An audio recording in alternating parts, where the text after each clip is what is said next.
Réaction au plateau du président de la Polynésie, Moitai Brederson, bonsoir. Bonsoir. Alors c'est le sujet qui préoccupe la majorité de la population, la vie chère, un sujet dont s'est saisie l'Assemblée lors d'un colloque en mars avec des experts nationaux. Plusieurs propositions d'action en émanent, pas au goût du MEDEF qui s'est désolidarisé de cet événement. En tant que président du pays, quelle suite comptez-vous donner à cette initiative? Écoutez, d'abord sur les mesures qui ont été préconisées, effectivement, il y en a certaines qui sont déjà étudiées et dont on étudie la mise en œuvre depuis qu'on est arrivé finalement. Donc rien de nouveau sous le soleil pour certaines de ces mesures. Sur d'autres mesures, comme par exemple la suppression des accords d'exclusivité, c'est quelque chose où nous sommes quasiment, je crois, oui, la seule collectivité au sein de la République française à avoir encore ce genre de dispositif, puisqu'il y a eu une loi au niveau national qui est venue interdire ces dispositifs. Pour revenir sur un point qui a été évoqué par l'économiste, bon, il y a la discussion du café du commerce, mais aussi une réalité, des chiffres qu'on a relevés. Un produit qui arrive à 17 francs dans un entrepôt et qui est revendu à 450 francs dans les rayons, il y a un petit bug. Le dégraissage du mammouth, comme évoqué, comme demandé par le président du MEDEF, est-ce que selon vous c'est possible? Le dégraissage du mammouth, il parle de De l'administration. l'administration. Bah écoutez, c'est pas évident. On est déjà à 35 milliards de masse salariale de la fonction publique. Vous avez vu la manière un peu démagogique dont l'opposition a voulu encore augmenter au-delà de ce qu'avait proposé le gouvernement, donc les catégories D. Donc ceux-là même qui prônent depuis des années, s'érigent en chevalier blanc du dégraissage du mammouth, viennent proposer qu'on augmente inconsidérément les catégories D. Euh, D'abord, je ne considère pas que l'administration de la Polynésie soit un mammouth. On a des fonctionnaires de qualité, il faut optimiser, il faut améliorer les process. Je crois qu'aujourd'hui, par exemple, dans certains services, ce qui est surtout reproché, c'est la lenteur des procédures. Lenteur administrative. Anthony Giros a donc organisé ce colloque, l'Assemblée de Polynésie a organisé ce colloque sur la vie chère.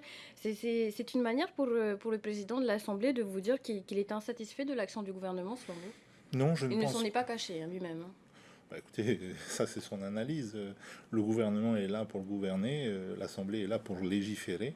Dans notre programme, et c'est un point que j'ai fait inscrire dans notre programme, nous avons la recommandation que beaucoup plus de textes qui sont examinés et adoptés à l'Assemblée émanent de l'Assemblée. Donc je pense qu'on va dans ce sens-là. Maintenant, il faut, je crois, ne jamais oublier qu'il y a une séparation des pouvoirs entre le législatif et l'exécutif pour de bonnes raisons.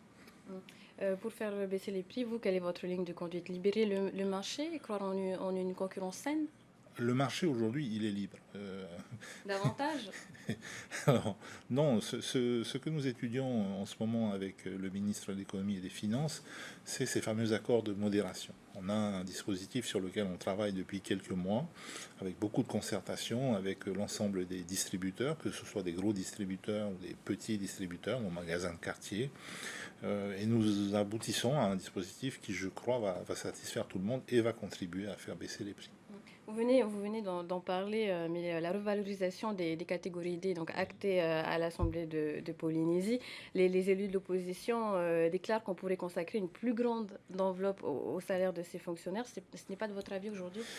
Je vous l'ai dit, 35 milliards de masse salariale aujourd'hui. Ce qui a déjà été accordé, c'est 252 millions aux catégories D, auxquelles vient de s'ajouter ce qui a été accordé parce que c'est la loi aux infirmiers et infirmières, donc la reclassification de catégorie B à catégorie A, ce qui a été accordé aux ASE, aux assistants socio-éducatifs. Tout ça, on est déjà à 561 millions. Ce que demandait AHIP de manière démagogique, je tiens à le redire, ça venait rajouter 142 millions. Alors, si on veut dépasser les 36 milliards et aller jusqu'à 37 milliards de masse salariale, il faut le dire clairement.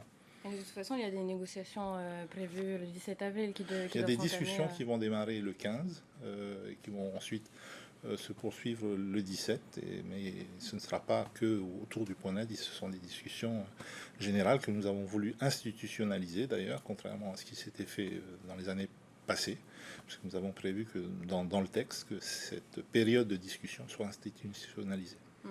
On parle de coût de la ville, il y a un paramètre que l'on ne maîtrise pas, les décisions politiques extérieures. Trump a engagé une guerre économique, Oui. commerciale mondiale avec des taxes douanières qui affecteront aussi nos produits, hein, les produits polynésiens. Est-ce que vous êtes inquiet aujourd'hui? Je suis préoccupé, inquiet, pas pour l'instant. D'abord, combien de temps ça va durer? Est-ce qu'il va faire machine arrière? Quand on voit les réactions aux États-Unis même, on est en droit de se poser des questions sur sa capacité à maintenir cette ligne qui s'avère désastreuse pour l'inflation aux États-Unis. Donc, s'il fait machine arrière, tant mieux. Ensuite, là où on est touché principalement, c'est nos exportations de thon. La perle, beaucoup moins. Les États-Unis ne sont pas un très grand marché pour la perle chez nous. Mais c'est surtout le poisson. La majorité de nos exportations en poisson se font vers les États-Unis. Donc ça va prendre 10%. Mais tout comme vont prendre un minimum aussi 10%, toutes les autres importations de thon de par le monde, donc tous nos concurrents principaux sur le marché américain, certains vont prendre beaucoup plus que 10%. Est-ce que vous serez d'accord de mettre en place une cellule de crise pour préserver l'emploi, comme demandé par le président du MEDEF? Moi, je ne suis pas quelqu'un qui aime crier au loup. Il faut anticiper. Maintenant, est-ce que c'est le moment de mettre en place une cellule de crise? Je ne pense pas. Nous avons, de manière très conservatrice, mis de côté 5 milliards sur le premier collectif de cette année que nous n'avons pas utilisé justement pour prévoir... Ce sont des réserves suffisantes pour faire face à des C'est 5 milliards en plus de ce qui existe déjà. Combien de réserves on peut rappeler? Si vous voulez, c'est un débat dans lequel je ne rentrerai pas parce que ces réserves, on les mobilise de manière dynamique. Maintenant, donc 5 milliards, ce n'est pas rien. Et je ne pense pas qu'il faille aujourd'hui mettre en place une cellule de crise. Le président du MEDEF s'est exprimé, je respecte sa position. Je n'ai pas à ce jour d'autres employeurs qui ont manifesté le désir que soit mis en place ce type de cellule. Si demain j'ai 50, 100 employeurs qui viennent me voir en me disant président, je crois qu'il faut qu'on mette en place une cellule de crise, à ce moment-là, on considérera de mettre en place une cellule de crise. Au plan social, la grève est enlisée à la Pérapurade avec en toile de fond des malades, et vous l'avez vous-même rappelé. Le 28 mars, vous avez adressé un message commun avec le Haut-Commissariat. Sans effet aujourd'hui, comptez-vous vous mobiliser d'une autre manière pour faire avancer les choses? Trouver une issue à ce typiquement, conflit. ce conflit, normalement, le président du gouvernement, le gouvernement n'a pas à s'en mêler. C'est un conflit social au sein d'une entité privée. La direction du travail peut-être arbitre dans ce conflit? Si vous voulez, moi, ce que je constate, c'est qu'au bout d'un moment, ça fait bientôt plus de 3 semaines qu'ils sont en grève, donc ça veut dire que les employés campent sur leur position. De l'autre côté, il semble que le dialogue soit rompu. Ce que je veux, moi, c'est rétablir le dialogue. J'ai reçu les syndicats de la Pérapurade la semaine dernière et je vais recevoir demain le conseil d'administration de la Pérapurade. On suivra ces échanges. On parle de l'actualité de votre parti. Maintenant, le Tavini Huiratira, son congrès s'est tenu samedi, on l'a dit un peu plus tôt, avec plusieurs annonces sur les élections municipales, mais aussi un projet de république fédérale Maohi. On vous fait réagir dans un instant, mais avant, c'est l'opposition qu'on écoute. Pascal Haïti du Amouitahir Aoutenoun à Maohi est au micro de Laure Philibert et Mataï Horey.